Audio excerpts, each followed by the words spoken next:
জীবনে কোনো না কোনো সময় আমরা নিজেরাই এই আত্মসংকটে ভুগেছিলাম, কিংবা আজও অনেকে ভোগে।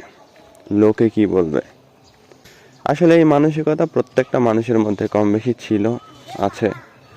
যারা এগুলো সংশোধন করতে পারে না, বাদ দিতে পারে না, তাদের সারা জীবনই থাকবে। কিন্তু এখানে একটা বিষয় আছে, জানেন?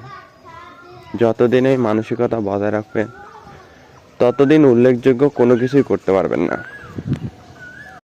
কেননা প্রতিটি পদক্ষেপে যাই করেন, যাই ভাবেন, কেউ না কেউ কিছু না কিছু বলবেই। সেই জন্য ব্যক্তিগতভাবে এতটুকুই বলবো এবং করি, যা করছেন সেই বিষয়ে যত বেশি সম্ভব নিজেই নিজের কাছে স্পষ্টতা রাখেন।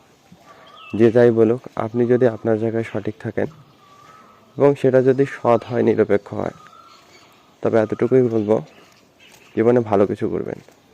কিন্তু লোকে কি বলবে এই মনে করে যদি অনবরত ভাবতেই থাকেন, তবে সত্যি বলতে জীবনের শেষ পর্যন্ত কিছুই করতে পারবেন না।